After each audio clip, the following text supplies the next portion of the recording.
Central FM Equilibrio presenta Lo Mejor de la Semana con Pedro Ferriz de Con. Lo mejor de la semana. centralfmequilibrio.com. Fíjense que en días pasados hemos venido hablando aquí, en este programa, que todos los indicadores nos llevan a pensar que el mundo está por enfrentar una crisis. ¿No sería la primera crisis que enfrenta la humanidad?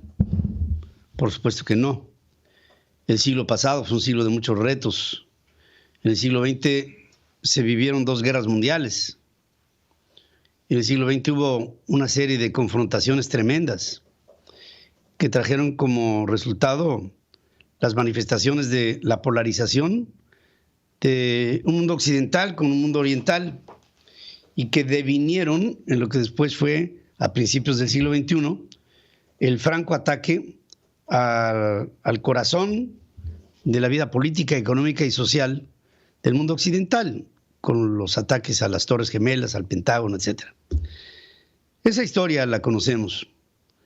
Después viene una primera crisis, digamos, en el siglo XXI a nivel global, con la crisis del 2008 y 2009. Hubo, sí, un proceso en el que la falta de pago, el impago de algunos instrumentos hipotecarios, los subprime, trajeron como resultado un proceso que quebró a las bolsas y que quebró a las principales empresas públicas en el mundo. Y de esto, por supuesto, como siempre, vino una tortuosa, penuriosa, pero finalmente eficaz recuperación. El mundo se recuperó. Pero fíjense que tan poco tiempo después, 13 años, viene un segundo problema con una crisis generalizada en el planeta, en el que hay un agudo proceso de falta de respeto a los derechos humanos. Se genera de una manera creciente y alarmante una masa migratoria que en el planeta busca nuevos horizontes impulsados por la pobreza, por el hambre, por la falta de oportunidades. La migración no es un fenómeno natural. Si este fenómeno natural no se ve forzado por situaciones que resultan insoportables, para que entonces se obligue a las personas a transitar hacia otros lugares. La parálisis global mantuvo paralizado todo, pero en el momento en que se empieza a sentir que ya no es tan necesario el uso de cubrebocas, por lo que tú quieras, porque viene una reacción en conjunto o porque hay un relativo esfuerzo para la vacunación, por lo que tú quieras, por lo que te harta, la gente entonces se empieza a mover. Y estamos empezando a ver cómo se mueve gente de América Central hacia el norte, pero también de México hacia el norte, pero también del sur hacia el norte, de Brasil, de Chile, de Argentina, de Paraguay, de Uruguay, de Perú, de Ecuador, de Costa Rica, y que están empezando a buscar otros horizontes porque están forzados por el hambre. Y esa hambre trae como resultado el que los mexicanos, por ejemplo, tengamos que ver en un problema muy agudo, porque nosotros somos la antesala de los Estados Unidos. Y al ser la antesala de los Estados Unidos, se podría generar en nuestro país una crisis humanitaria de grandes proporciones. A lo mejor estamos viendo el principio de una agudización de un problema humanitario tremendo. Pero aparte de la parálisis global de la que pretendidamente estamos saliendo, hay una tecnificación que, entre otras cosas, sustituye en gran medida al trabajo humano. Y esto le quita posibilidades a la juventud o a las personas que están en pleno en lo que sería su capacidad de ser parte de la población económicamente activa del mundo. Y con esta parálisis hay no solamente todos los problemas que se vieron en la última crisis del 8, sino algunos problemas de carácter planetario, como en el 2008 no se hablaba del cambio climático, en el 2008 no se hablaba del cambio energético, y hoy estamos viendo cómo muchos lugares en el mundo están empezando a ser evacuados por el enorme trancazo que les da todos los años una naturaleza que cada vez es más intolerante ante la resistencia que el hombre le pueda poner a su furia. Ahí tienen a pueblos fantasma en Luisiana, en Mississippi, lugares fuertemente azotados, y ya ni qué hablar de monzones que han logrado hasta evacuaciones en Filipinas, en la Micronesia, en China, en Australia. Por un lado inundaciones, por otro lado sequías, y aparte un cambio energético en el que estamos empezando a ver el principio del fin de la industria del petróleo y cómo se movía el mundo hasta antes de que viniera este cambio tecnológico que forzara por el cambio climático a los seres humanos a buscar recursos energéticos en el viento o en el sol o en el hidrógeno o en el oxígeno, hasta en la antimateria, en lo que sea. Pero tenemos que movernos hacia un mundo moderno, diferente. Antes las casas se construían con albañiles, con trabajadores. Hoy se hacen con impresoras 3D. Y edificios que en otro tiempo tardaban 4 o 5 años en construirse, hoy se hacen en 15 días o en 5.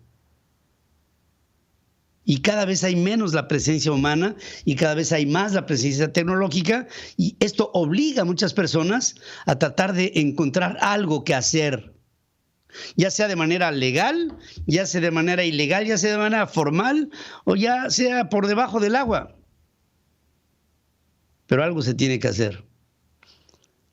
Hoy todo esto se denunció en la apertura de la 76 Asamblea General de la Organización de las Naciones Unidas. Ya no es un asunto que les cuente yo como un comentarista que trata de interpretar lo que pasa en el mundo, porque es lo que intentamos hacer. No solamente intentamos dar noticias, sino que tratamos de dar un contexto a la información y decir que lo que más preocupa en este momento es el mundo que le vamos a heredar a las siguientes generaciones. Son las oportunidades que a lo mejor no van a tener jóvenes que hoy se están preparando para llegar a que no haya oportunidades como conclusión. Cuando se enfila el mundo a tener una población hacia mitad del siglo XXI de más de 10,000 millones de seres humanos, algo así como entre 2.500 y 3.000 millones de seres humanos, más de los que somos el día de hoy, con recursos naturales limitados, con sobreexplotaciones, con consumismo y por el otro lado una escasez brutal que lastima, que hiere al mundo. En un marco de luchas hegemónicas entre pueblos que tienen formas diferentes de proponer una forma de lo que hoy parece está desapareciendo: el ánimo por convivir. Decía Guterres, el problema más grande que enfrenta la humanidad hoy es la desconfianza. Los seres humanos no nos tenemos confianza, y pobre de aquel pueblo que promueva la desconfianza. Pobre de aquel pueblo que promueva la confrontación entre diferentes clases. Pobre de aquel pueblo en donde no se esté constantemente abusando de la idea de ser una sociedad solidaria y no dividida, como en México se nos pretende dividir, porque entonces los problemas serán mayores. Después de crisis de estas tremendas y de sufrimientos brutales en donde aparentemente la humanidad no acaba entendiendo en tiempos ajenos lo que puede pasar en tiempos presentes, hay que decir que tenemos que capitalizar los grandes holocaustos del mundo, porque de ahí se debieron de haber aprendido lecciones que hoy desafortunadamente ignoramos y estamos otra vez repitiendo historias en donde la confrontación parece que toma un primer plano en los problemas humanos. Sí tenemos una crisis humanitaria.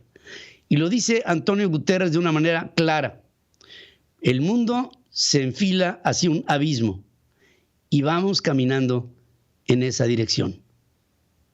Pensémoslo y veamos que lo mejor que podemos hacer ante los demás es tener una actitud de buena voluntad. La información internacional con Adriana Braniff desde Miami, Florida. Central FM. Equilibrio. Y vamos directamente a Miami, en los Estados Unidos, con Adriana Braniff esta mañana, quien saludo empezando esta semana. Adriana, buenos días. Buenos días, Pedro. Te saludo con muchísimo gusto. Y sí, los dos temas que considero importantes el día de hoy tocar, pues es esta reunión de la CELAC de la que hablabas y la crisis haitiana en la frontera. Para empezar con la primera, esta reunión, ya venías hablando de esto, Pedro, de la CELAC. Desde este punto de vista, pues tenía ciertos objetivos ya planteados, una agenda específica que desde mi punto de vista era unir a los países de la región. Pero lo que más llamó la atención es que dos cosas. No participaron solamente los de la región, Pedro, y ya lo platicabas, porque pues ahí se coló un videíto de Xi Jinping, y también llamó la atención que aunque el objetivo era unir a la región, pues llamó la atención que este fue un foro para ver justamente la división que hay en la región. Fue un quién es quién en América Latina. Paraguay y Uruguay se posicionaron como la voz latinoamericana que no está de acuerdo con la realidad cubana, con la realidad venezolana. Y por otro lado, pues está México, Andrés Manuel López Obrador, que se posiciona como el protagonista de la posición en contra de Estados Unidos cuando se trata de defender a Cuba. Los dos países que pintaron su raya, y ya lo comentaste, pues sí, fue Paraguay y fue Uruguay. Y vamos a ver esto, Pedro. Debemos decir con preocupación que vemos gravemente lo que ocurre en Cuba, en Nicaragua y en Venezuela. Mi presencia en esta cumbre en ningún sentido ni circunstancia representa un reconocimiento al gobierno del señor Nicolás Maduro. Y Venezuela está lista para debatir de democracia, de libertades, de resistencia, de revolución y de lo que haya que debatir. Fíjate nada más, está Maduro puesto para discutir sobre democracia. Sí, es como el debate entre el nutriólogo y el paciente. Pero bueno, Pedro, en esta reunión se vio quién está con el gobierno cubano, quién está con el pueblo cubano, y este fue el vis a vis que me pareció muy interesante entre Díaz-Canel y Luis Lacalle, y Marcelo Ebrard tratando ahí de poner orden porque se le fue de la mano. Los invitados ni caso le hicieron cuando decía, ya se acabó tu turno. Mira. En mi país, por suerte, la oposición tiene resortes democráticos para quejarse. Esa es la gran diferencia con el régimen cubano. Y quiero citar simplemente, y no son palabras mías, es una canción muy linda que quienes la cantan se sienten oprimidos por el gobierno. Que nos siga corriendo la sangre por querer pensar diferente. ¿Quién le dijo que Cuba es de ustedes si mi Cuba es de toda mi gente? Ya no puedo dar lugar. Le pido su comprensión. Es que creo que no se deben quedar cosas sin aclarar. Parece que el presidente de la calle tiene muy mal gusto musical. Esa canción es totalmente una mentira. Bueno, más. No, fue un desfiguro total esta pobre reunión de la CELAC, y qué mal quedamos nosotros, qué bárbaro. Me da vergüenza como mexicano. Pues sí, y esta canción de la que hablaban, Pedro, Patria y Vida, pues hay que recordar al auditorio que fue el himno de estos cubanos cuando se manifestaron el 11 de julio pasado. Pero bueno, aparte de este tema vergonzoso, como dices, Pedro, otro tema que llamó la atención el fin de semana fue el colapso de la frontera entre México y Estados Unidos con la cantidad de migrantes haitianos que llegaron a Estados Unidos. Las imágenes eran impresionantes, estoy segura que todo el mundo las vio. Que estamos viendo en pantalla, pues es el puente internacional del río que conecta a Texas con Ciudad Acuña, allá en Coahuila. ¿Qué va a pasar con todos ellos que están huyendo de la pobreza y la crisis de Haití? Bueno, pues ya es oficial, los están regresando a su país. Va a haber un promedio de 3 vuelos diarios. Ya salieron 2, uno de San Antonio, otro de Laredo, para regresar a Haití en esta que es una verdadera crisis humanitaria, Pedro. Sí, y se va a poner peor. Hay otra caravana que está saliendo ya hacia Reynosa y se van a empezar a golpear ahí. Hay una que ya está metida en San Antonio, como la que tú estás ahora citando. Y el problema, fíjate, cada semana Adriana. Estamos viendo cómo este problema se va haciendo cada vez más grande, más problemático, más lleno de aristas y esto presiona durísimo a la administración, tanto de la Casa Blanca como la propia de México, porque finalmente no te puedes explicar el cómo haya una migraciones que están caminando por nuestras carreteras para llegar al norte y que no haya nada que las eche para atrás, sino que van con todo. Sí, y este tema pues lo trae duro el gobernador de Texas, de ahí donde estás tú, Greg Abbott, porque pues ha puesto el dedo en la llaga, ha culpado al presidente Joe Biden de esto que está sucediendo, dice que tiene una política de fronteras abiertas, lo cual se ha visto que no, y sobre todo con estas expulsiones ya se ha visto que no. Y antes de irme, Pedro, y hablando de Greg Abbott, Texas y todos estos migrantes, te cuento que empieza a manejarse quién podría ser la corcholata demócrata para contender en contra de Greg Abbott en el 2022 para gobernador. Va a ser Beto O'Rourke otra vez, Pedro. ¿Por qué es importante esta noticia? Porque pues Beto es un candidato de alto perfil, fue aspirante a la candidatura demócrata para la presidencia, y esto es importante porque trae ahora sí una red nacional de donaciones que no tiene Greg Abbott. Así es que pues hay que ver si de darse esta situación pues sería el regreso de Beto O'Rourke a la política norteamericana, y sí podría ser que le diera batalla al gobernador de Texas, Greg Abbott. Sí, le da batalla y lo puede ganar, así de fácil. Porque sí tiene su muy buen cartel, Beto O'Rourke, y yo creo que aparte que es un tipo brillantísimo. Vamos a ver qué tanto da lata en este proceso, pero la corcholata está bastante fuerte. Adriana, como siempre, gracias por estar aquí. Me da muchísimo gusto verte.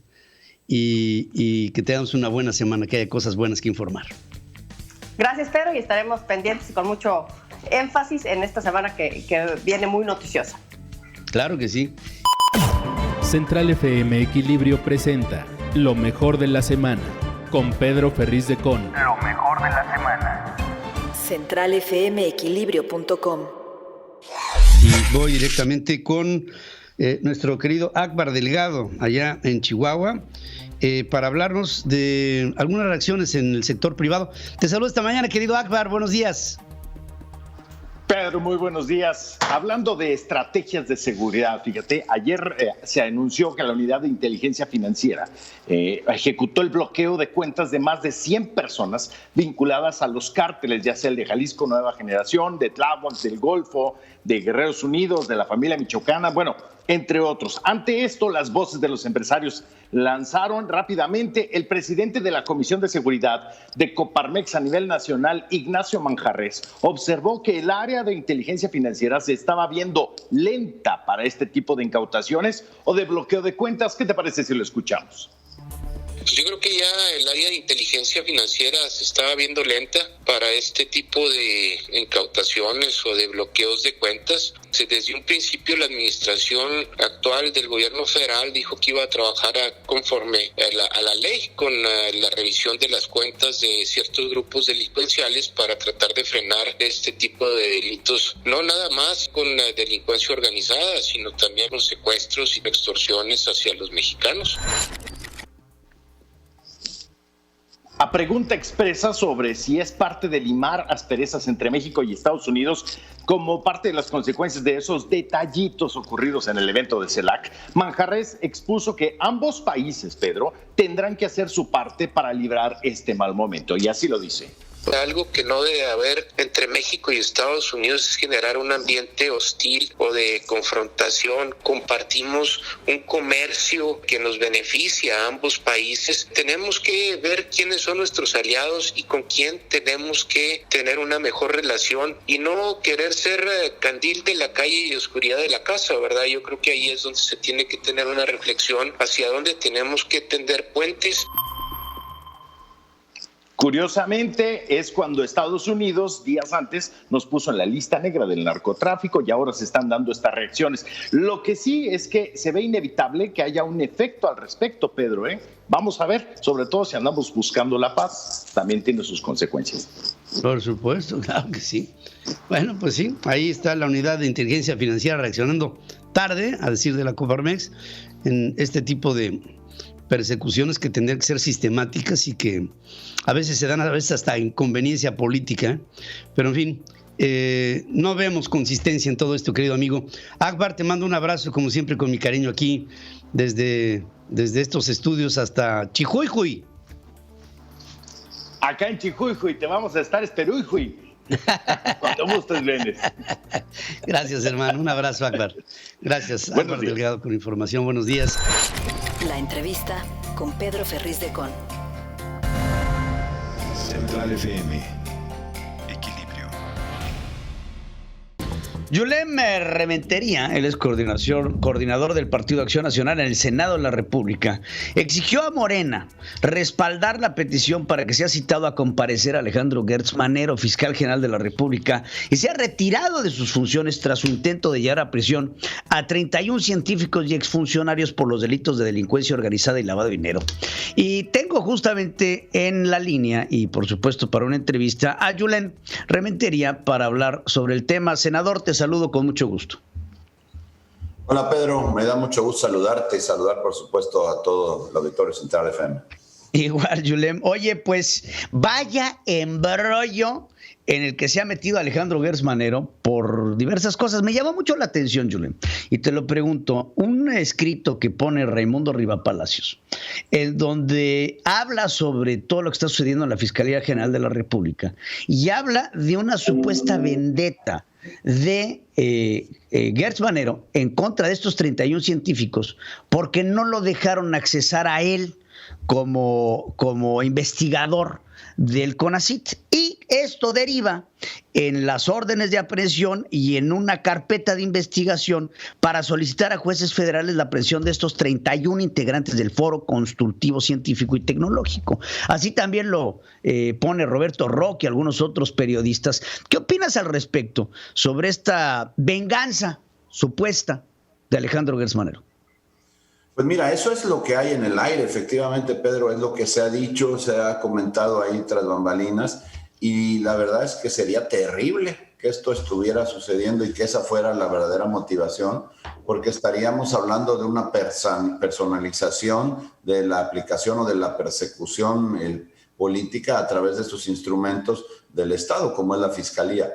Por eso ayer nosotros en el grupo parlamentario decidimos respaldar a la comunidad científica, porque nos parece que más allá de la condición que sea, puede ser esta la personal de este asunto que dices del fiscal Gertz Manero, como cualquier otra. Lo que sí parece es que hay una persecución en contra de la comunidad científica, como parece que la hubiera en contra de todos los que significan una amenaza en contra del sistema, del gobierno, desde luego del partido que gobierna, y eso es terrible. Me parece que eso nos está llevando hacia un país en el que pudiera ya autentificarse la verdadera represión, en donde no puedas tener ya ninguna opinión diferente a la que tiene el régimen. Por eso ayer nosotros dábamos nuestro respaldo a los 31 académicos que están en esta condición, y decíamos que además en el caso de esta, digamos que asociación a la que fueron destinados de recursos, ya dijo la Corte que era legal, que no había ningún problema.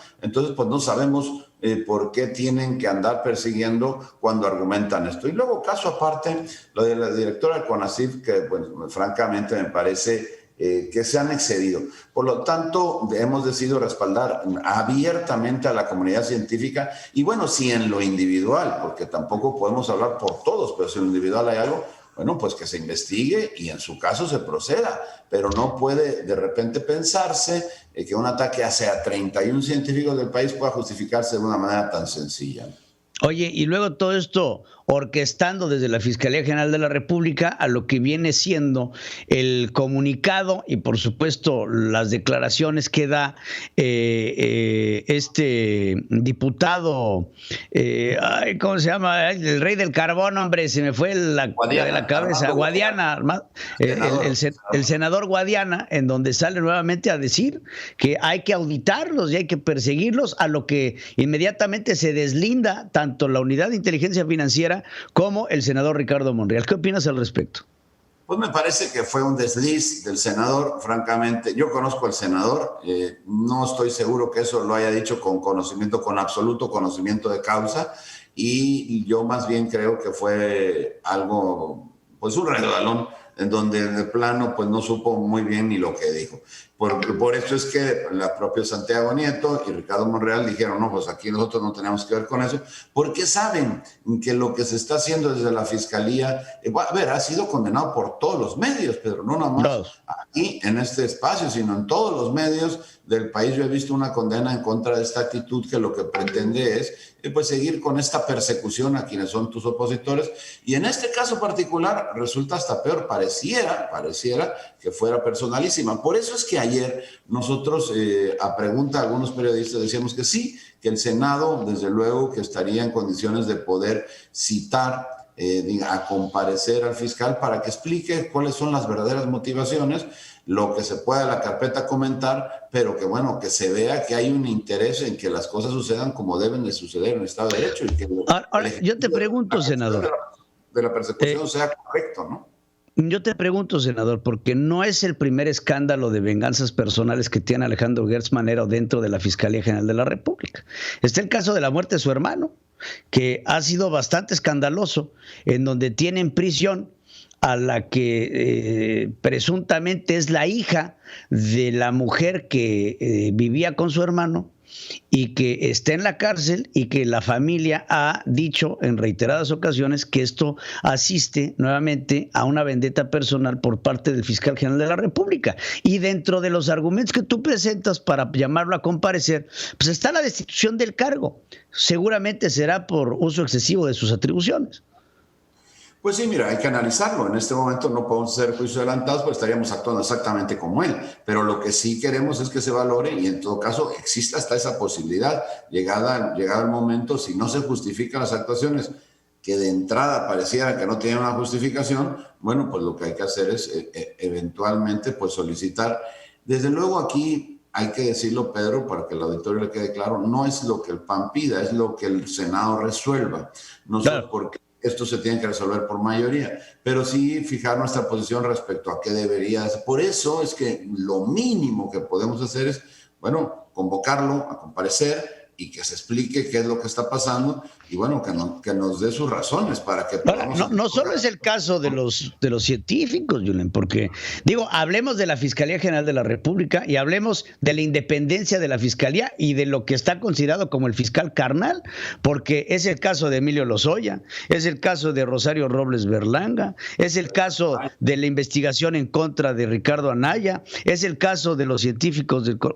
Vamos sumándole a los casos que tiene la Fiscalía en persecución política y en atropellos de las arbitrariedades de la autoridad y la poca resolución que tiene sobre casos abiertos, investigaciones, carpetas de investigación inconclusas, que nada más salen desde la conferencia mañanera, el cheque que presentó la Fiscalía General de la República sin fondos. O sea, nos vamos escándalo tras escándalo, y un Alejandro Gertz Manero que dentro del gabinete legal y ampliado que tiene el presidente de la República, pues es el que menos saca la cabecita, ¿eh? Sí, realmente es así, es el que menos asiste, digamos, a estas conferencias mañaneras. Y como bien dices, hay muchas cosas que se tienen que explicar, porque no para aquí. Por eso ayer nosotros hablamos de la persecución, porque no es el caso de los, como bien lo señalas, no es el caso nada más de los científicos, que sería suficiente para poder condenar la actuación. Sí. Pero además están otros casos en donde, mira, por ejemplo, el caso de Emilio Lozoya, a mí me parece, bueno, nos parece a muchos que ha sido utilizado como un instrumento para poder perseguir a opositores. Más allá de las responsabilidades y las culpabilidades que pueda tener este personaje, lo han utilizado y han administrado su posición y su posible responsabilidad en una cuestión que les pueda beneficiar para otros asuntos y a partir de esas declaraciones utilizarlo contra otros personajes.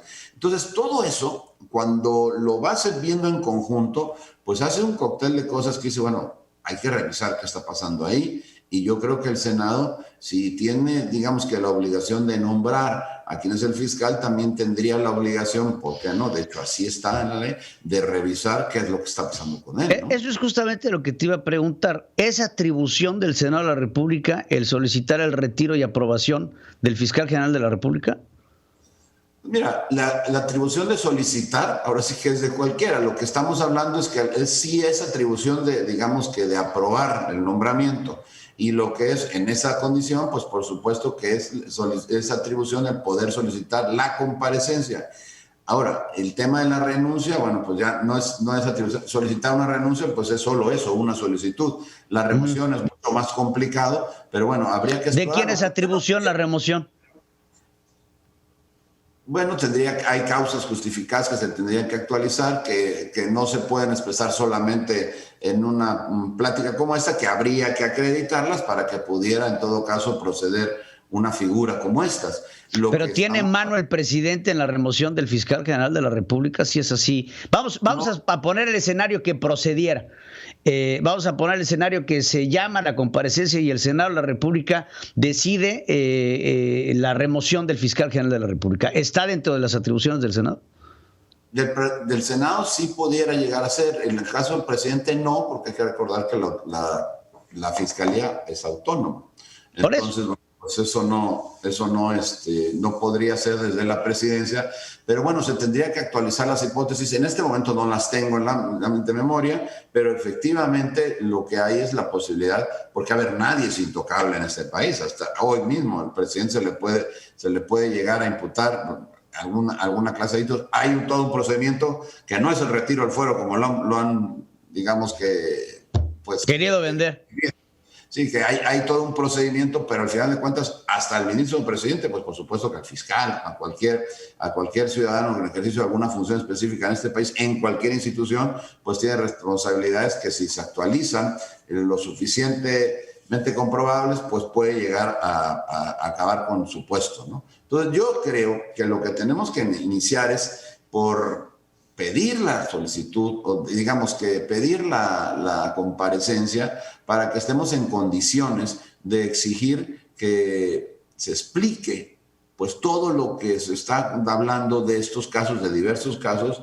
Este último llama mucho la atención porque la comunidad científica, sin hablar del 100% de los científicos, ha sido una comunidad que siempre ha dado prestigio a México, y me parece que de repente atacarla así de frente, de manera masiva, lo único que hizo fue a levantar una ola de críticas que me parece que está saliendo muy mal librado el gobierno, porque también hay que decir las cosas como son, pero nadie se puede imaginar en este país que haya una persecución de este tipo en un caso tan público que nota tanto la gente, sin que haya, digamos, que por lo menos el palomazo desde la presidencia de la República. Totalmente de acuerdo. Te agradezco mucho, senador, por estar con nosotros y como siempre nuestro apoyo y la invitación a que sigamos en contacto para poder hablar de los temas que preocupan al país. Al contrario, Pedro, muchas gracias a ti. Un abrazo hasta tu tierra, senador. Y gracias por la oportunidad de platicar con todo tu auditorio. Muy buenos días. Igualmente. Pedro Ferriz de Con y su editorial. En Central FM. Equilibrio.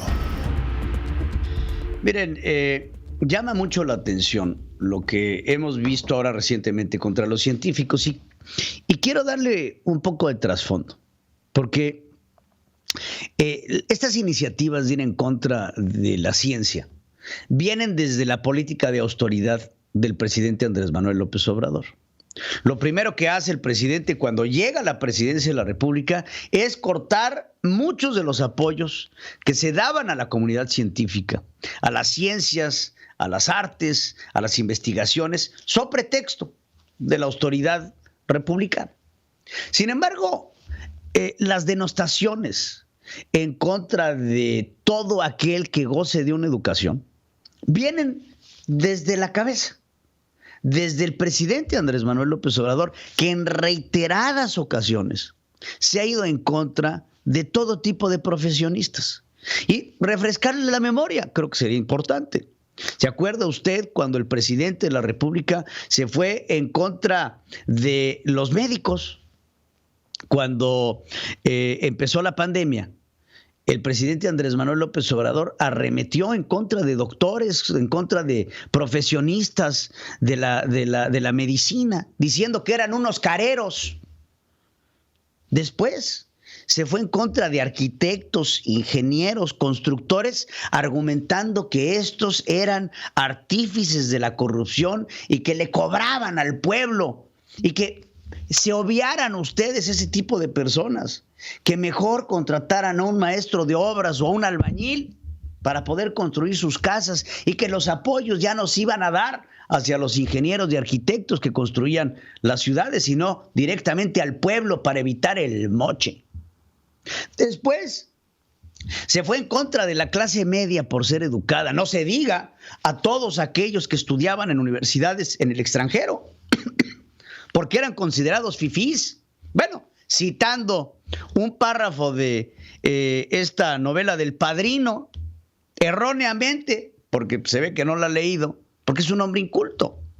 Y así vemos reiteradamente que la denostación a la cultura está encabezada por la estulticia del propio presidente de la República. Un hombre que no valora el estudio y que no valora la investigación y que no valora la ciencia, que no valora la educación, porque él mismo no la tiene. Y entonces, después de escuchar a un presidente de la República este tipo de cosas, vemos lo que está pasando en términos de los científicos. Y recordarles, ¿no? Alguien que se fue en contra de científicos, alguien que se fue en contra de médicos, alguien que se fue en contra del estudio, digo, no por poner el símil, pero sí por ponerlo, fue Joseph Stalin. Él estaba en contra de este tipo de educaciones porque lo más redituable que puede tener un gobierno populista como el que encabeza el presidente Andrés Manuel López Obrador es la estulticia, es mantener al pueblo en la ignorancia permanente. ¿Por qué? Porque entonces, cuando llegas con un pueblo ignorante, cuando llegas con un pueblo que no entiende de aritmética simple o de lógica plena, entonces puedes llegar con otros datos y estos otros datos convertirlos en grandes verdades. Citando a lo que el presidente ha citado en diversas ocasiones, a Goebbels, ¿no? Este artífice de la información de los nazis, que decía precisamente que si una mentira la repites en reiteradas ocasiones, pues se convertiría en verdad. Y entonces el presidente merece un pueblo ignorante, porque este pueblo ignorante aceptará sus otros datos sin poner ningún tipo de cuestionamientos. Hablar de crecimiento económico, hablar de inversión extranjera, hablar de presupuestos de egresos de la Federación, hablar de homicidios, de muertos por millón, hablar de la pandemia, hablar de las vacunas, hablar del uso de cubrebocas, hablar de todas estas cosas que el presidente claramente desconoce, pero aún así opina. Así como muchos otros de sus correligionarios en el partido que él representa, que salen a hablar y lo único que dicen es una bola de sandeces incomprensibles que ante la escucha de cualquier persona que tenga el más mínimo sentido de educación, dirá, esto que está diciendo el presidente no es cierto. Porque cuando un presidente sale a hablar del crecimiento económico, del Producto Interno Bruto, del ingreso per cápita, de la pobreza, del salario mínimo, del tema que usted diga en la implementación del correcto actual del gobierno, necesita uno tener cierta información o cierto conocimiento histórico, analítico y práctico para entonces poder entender el gran panorama multifactorial que representa una estructura de gobierno.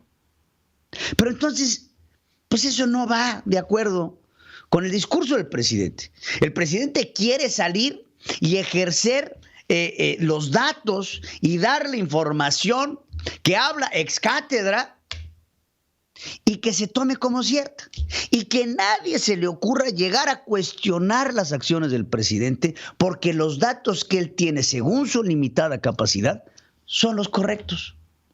El presidente es un hombre ignorante.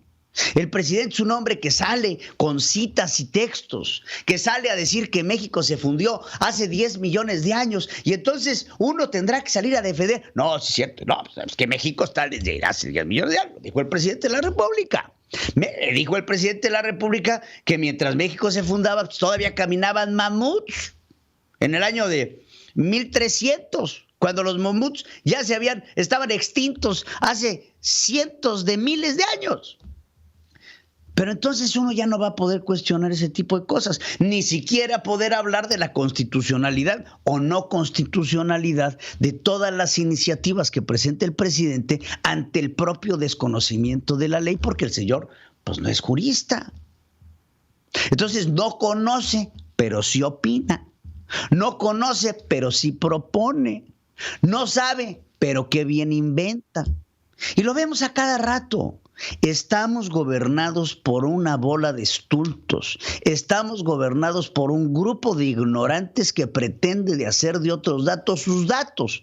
Y es así, como es lo único que puedo yo entender, que estos ataques constantes a la comunidad científica y a la comunidad estudiada de nuestro país empiezan a cobrar sentido. ¿Qué necesita Andrés Manuel? Necesita a un pueblo tonto para que pueda sustentar así sus propias tonterías. Central FM Equilibrio presentó Lo Mejor de la Semana con Pedro Ferriz de Con. Lo mejor de la semana. CentralFMEquilibrio.com